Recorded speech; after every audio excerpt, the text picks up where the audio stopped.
গতকাল থেকে মেয়েদের ফাইনাল এক্সাম শুরু। আজ এক্সামের দ্বিতীয় দিন। সকালবেলা স্নান দান করিয়ে দিয়েছি, ওরা একটু পড়াশোনা করেছিল ঘুম থেকে উঠে। তারপর স্নান দান করিয়ে এবার চুল টুল বেঁধে একবারে পুরোপুরি রেডি দুবোনকেই। তারপর ডাল সেদ্ধ ভাত ঘি দিয়ে মাখিয়ে দুজনকে খাইয়ে দিচ্ছি।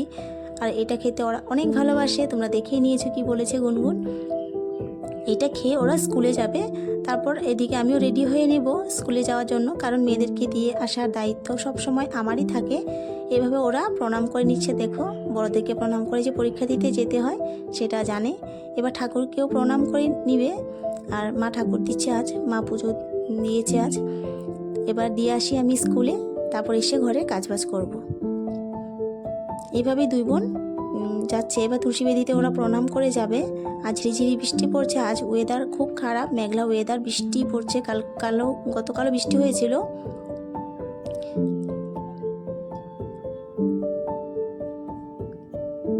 তারপর স্কুলে দিয়ে আমি চলে আসলাম বাড়িতে। এসে দেখি পরোটা হয়ে গেছে, পরোটা দিয়ে আচার দিয়ে খেয়ে নেবো আমি। আর সকালে খুব তাড়াহুড়ো করেছিলাম, তার জন্য আমি আর কিছুই করে যাইনি, শুধু মেয়েদেরকে খাইয়েছি, নিজে একটু চা করে খেয়েছিলাম, সেটাই করে গেছি। আর কিছু করার সুযোগ হয়নি, কারণ বাচ্চাদের পরীক্ষা আগে ওদেরকে স্কুলে দিয়ে আর এসে না হয় সব কিছু করবো। তার আগে আমি কোনো রিস্ক নিতে চাই না আমি মেয়েদের একটু দেরি হয়ে যাক। তার জন্যই আমি তাড়াহুড়ো করে বাচ্চাদেরকে আগে স্কুলে দিয়ে আসার চেষ্টা করি। এখন আমি চাটাকে গ্যাস টেস মুছে নিচ্ছি, কারণ রুটি হয়েছিল, একটু গুঁড়ো গাড়া পড়েছে। তারপর চা পাতাগুলো দুদিন থেকে জমা হয়ে আছে, এগুলো দিয়ে আসবো গাছে।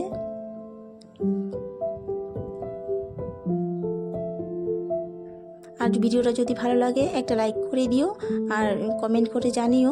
আর গুড়িয়া গুনগুনের তো পরীক্ষা চলছে, তোমরা একটু আশীর্বাদ করে দিও। আর যদি আমার ভিডিওটা ভালো লাগে সাবস্ক্রাইব করে দিয়ে আমাকে সাপোর্ট করো, আর একটু এগিয়ে যেতে সাহায্য করো। আর দুধটা আজ গরম করে নিচ্ছি এখনই, কারণ গ্যাস ওভেনটা তো মুছে রেখেছি। আর অন্য কিছু রান্না বসিয়ে দিলে না আর মুছতে চাই না, ভাল লাগে না তখন দুধ গরম করতে।